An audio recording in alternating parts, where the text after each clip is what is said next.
Bienvenidos de nuevo al aula virtual. Vamos a ver en este vídeo el título 6 de la Constitución española, referente al Poder Judicial, el tercer poder del Estado que nos quedaba por desarrollar, y que es el conjunto de juzgados y tribunales integrados por jueces y magistrados que tienen la potestad de administrar justicia.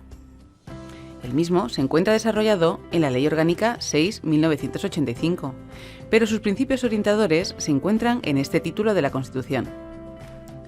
Antes de comenzar, y aunque no es materia de examen, vamos a comentar brevemente cómo es la organización judicial en España, pues su comprensión os facilitará su estudio. La organización judicial en España es piramidal, y a efectos judiciales, el Estado se organiza territorialmente en municipios, partidos judiciales, provincias y comunidades autónomas, teniendo cada uno de estos niveles uno o varios órganos judiciales competentes en dicho nivel, además de los órganos que tienen competencia a nivel estatal. Vamos a comentar únicamente los más representativos. El Tribunal Supremo es el vértice de dicha pirámide, pues es el órgano jurisdiccional superior en todos los órdenes, salvo lo dispuesto en materia de garantías constitucionales, que será competencia del Tribunal Constitucional. Estos órdenes son los diferentes temas o materias, por decirlo de forma que lo entendamos todos, en los que se van a especializar los tribunales. Así, el Tribunal Supremo se divide en 5 salas, cada una competente para cada uno de los 5 órdenes. Primera, de lo civil; segunda, de lo penal; tercera, de lo contencioso administrativo; cuarta, de lo social; y quinta, de lo militar. Además, el Tribunal Supremo tiene jurisdicción en todo el territorio del Estado. Con jurisdicción a nivel estatal, también encontramos a la Audiencia Nacional y a los tribunales centrales. A nivel de la comunidad autónoma están únicamente los Tribunales Superiores de Justicia, existiendo uno por cada comunidad autónoma, y los cuales culminan la organización judicial en el ámbito de su respectiva comunidad autónoma, sin perjuicio de la jurisdicción del Tribunal Supremo o del Tribunal Constitucional. Por debajo, a nivel de provincia, encontramos las audiencias provinciales y los juzgados de ámbito provincial, cada uno especializado en un área específica, de lo penal, contencioso administrativo, de menores, mercantil, y los cuales están presentes en un número variable. A continuación, encontramos el partido judicial, una división territorial que solo existe en el ámbito organizativo judicial y que está constituido por una agrupación de municipios que no llegan a constituir una provincia. A modo de ejemplo, diremos que La Rioja está dividida en 3 partidos judiciales, que serían los de Calahorra, Logroño y Haro. En cada uno de estos partidos habrá uno o más juzgados de primera instancia e instrucción, los cuales son órganos unipersonales y los más cercanos a los ciudadanos, tanto por su ubicación como por sus competencias, en el orden civil y penal para delitos leves. Y por último, con jurisdicción en su propio municipio, cuando en ellos no haya un juzgado de primera instancia, encontramos un juzgado de paz, que son órganos unipersonales atendidos por personas que no pertenecen a la carrera judicial y que se encargan de temas de menor importancia. Y una vez comentado esto, ahora sí, comenzamos con el estudio de este título, viendo en el artículo 117 que la justicia emana del pueblo y se administra en nombre del rey, por jueces y magistrados integrantes del Poder Judicial, independientes, inamovibles, responsables y sometidos únicamente al imperio de la ley. De este apartado, tenéis que recordar que la justicia emana del pueblo, lo cual es una concreción de lo dispuesto en el artículo 1.2, según el cual la soberanía nacional reside en el pueblo español, del que emanan los poderes del Estado. Y sobre todo, tenéis que recordar que se administra en nombre del rey, pues es una pregunta bastante habitual y que por sonarnos raro podemos pensar que no es correcta. También es importante que sepáis que solo administran la justicia los jueces y magistrados, integrantes del Poder Judicial, así como sus características. La de inamovilidad la vamos a ver explicada en el siguiente apartado, que nos dice que los jueces y magistrados no podrán ser separados, suspendidos, trasladados ni jubilados, sino con las garantías previstas en la ley. Y más importante aún, lo recogido en el siguiente apartado. El ejercicio de la potestad jurisdiccional en todo tipo de procesos, juzgando y haciendo ejecutar lo juzgado, corresponde exclusivamente a los juzgados y tribunales determinados por las leyes. Ejercer la potestad jurisdiccional quiere decir ejercer el poder y la autoridad de juzgar y hacer ejecutar lo juzgado. Ojo, no os confundáis con lo que acabamos de decir en el apartado 1. La justicia la administran los jueces y magistrados, es decir, los funcionarios públicos, las personas, mientras que el ejercicio de la potestad jurisdiccional recae en los juzgados y tribunales exclusivamente, es decir, en los órganos de la Administración de Justicia.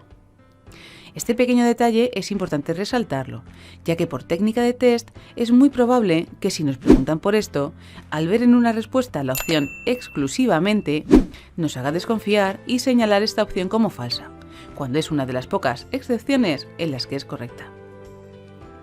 Y continuamos en el apartado 5, que nos dice que el principio de unidad jurisdiccional es la base de la organización y funcionamiento de los tribunales.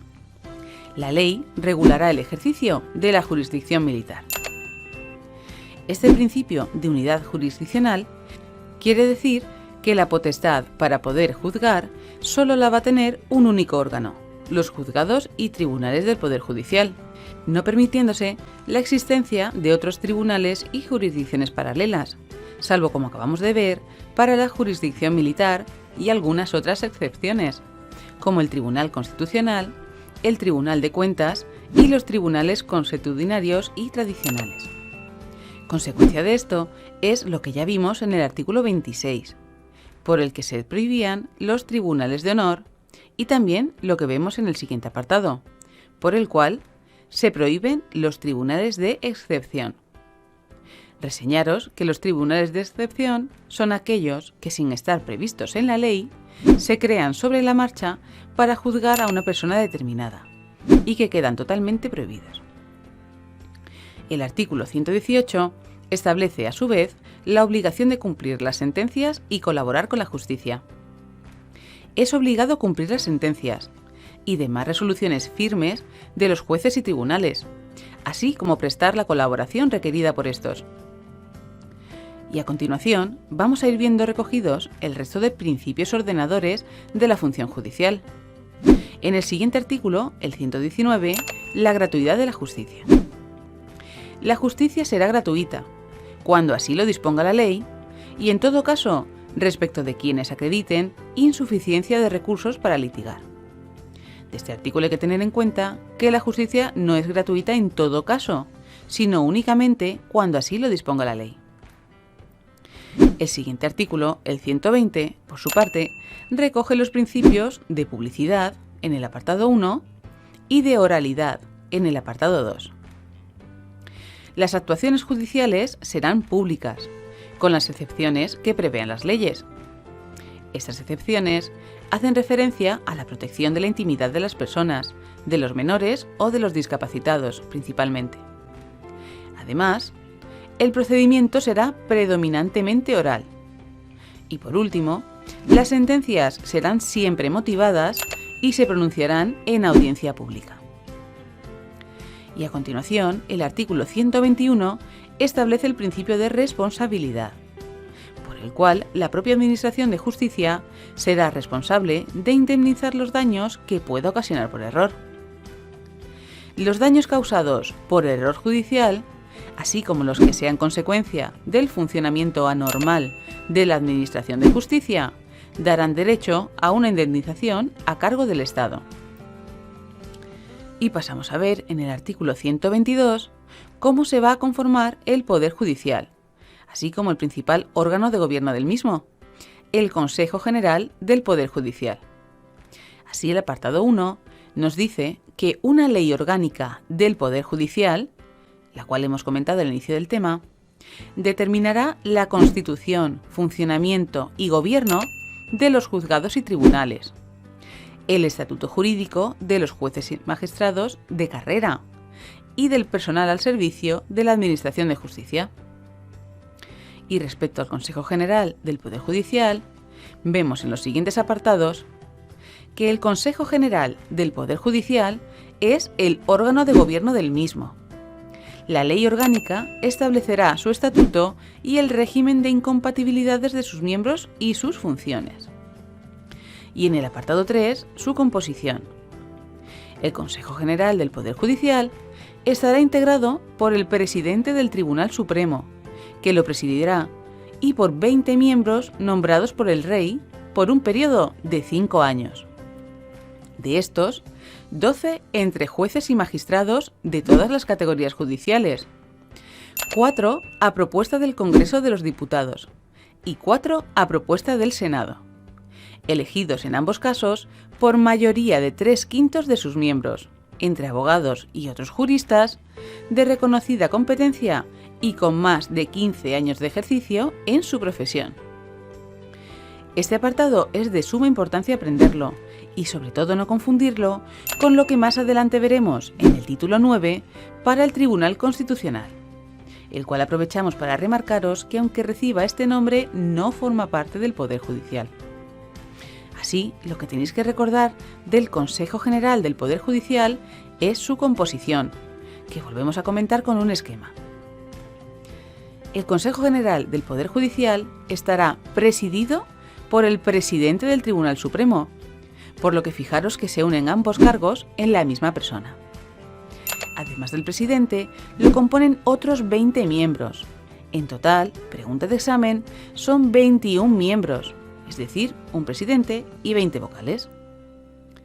Todos ellos son nombrados por el Rey y por un periodo de 5 años.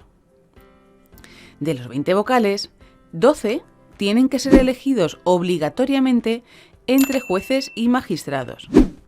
Si nos fijamos, podemos observar que la Constitución no establece quién tiene que elegir a estos 12 vocales, lo cual queda regulado en la Ley Orgánica del Poder Judicial. Pero sí que nos indica que los otros 8 restantes son elegidos, 4 por el Congreso y otros 4 por el Senado, en ambos casos por mayoría de 3/5, y que deben ser elegidos obligatoriamente entre abogados o juristas de reconocida competencia y que acumulen más de 15 años de ejercicio profesional. Y una vez visto el Consejo General del Poder Judicial, el artículo 123 va a recoger la figura del Tribunal Supremo, del cual nos dice que el Tribunal Supremo, con jurisdicción en toda España, es el órgano jurisdiccional superior en todos los órdenes, salvo lo dispuesto en materia de garantías constitucionales. El Tribunal Supremo es un órgano judicial que, como ya vimos al inicio de este vídeo, extiende su jurisdicción a toda España. Es el órgano superior en todos los órdenes jurisdiccionales, es decir, en materia penal, civil, social, contenciosa administrativa y militar, excepto en materia de garantías constitucionales, en cuyo caso el órgano superior es el Tribunal Constitucional. Además, nos dice el apartado 2 que el presidente del Tribunal Supremo será nombrado por el Rey, a propuesta del Consejo General del Poder Judicial. Recordaros que acabamos de ver que el presidente del Tribunal Supremo será el presidente del Consejo General del Poder Judicial, por lo que en el fondo es el mismo Consejo General del Poder Judicial el que elige a su presidente y al presidente del Tribunal Supremo. Y a continuación, el artículo 124 recoge el Ministerio Fiscal. Esta es una institución del Estado, integrada en el Poder Judicial, encargada de promover la acción de la justicia en cuanto atañe al interés público. Por lo que cuando un fiscal actúa ante los tribunales, no representa el interés de una persona en concreto, sino el de la sociedad en su conjunto, procurando que se aplique la ley y que ningún delito quede impune.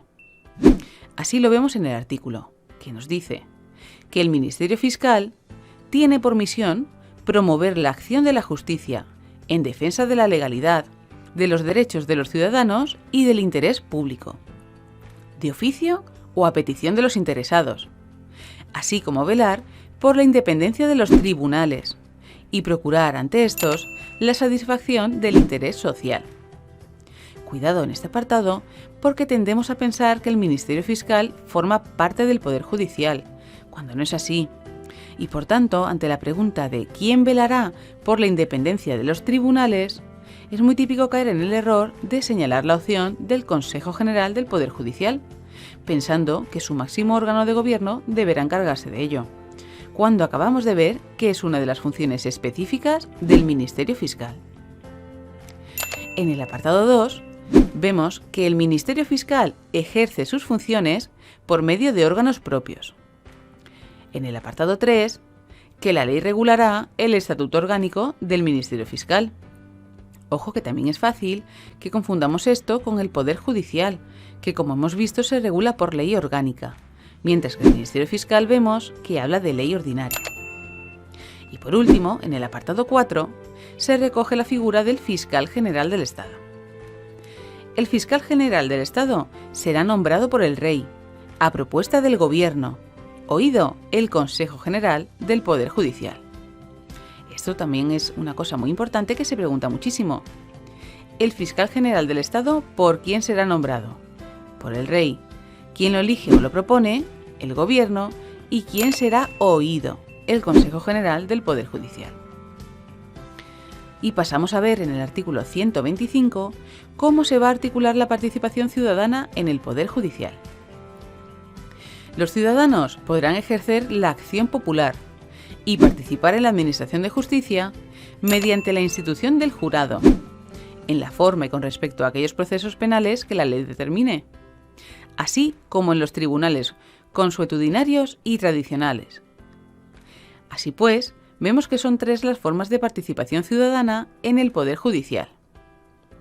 A través de la acción popular, que se refiere a personarse como acusación popular en un proceso penal, por ejemplo, cuando en un delito de violencia de género o de agresión sexual contra una mujer se persona como acusación popular la asociación Clara Campoamor, a través del jurado popular, que implica participar activamente en el proceso judicial y se reserva para los procesos penales de especial trascendencia social, como por ejemplo el caso Asunta, Bretón o de Marta del Castillo, y por último, a través de los tribunales consuetudinarios y tradicionales, los cuales están basados en la costumbre y que no están formados por jueces, sino por ciudadanos que no forman parte del Poder Judicial. A continuación, el artículo 126 recoge la Policía Judicial. La Policía Judicial depende de los jueces, de los tribunales y del Ministerio Fiscal en sus funciones de averiguación del delito y descubrimiento y aseguramiento del delincuente. En resumen, la Policía Judicial son las unidades que se crean en el seno de las fuerzas y cuerpos de seguridad con la finalidad exclusiva de ejercer estas funciones que acabamos de ver: averiguación del delito y descubrimiento y aseguramiento del delincuente. Y tal como hemos visto, están bajo la dependencia funcional de jueces, tribunales y Ministerio Fiscal.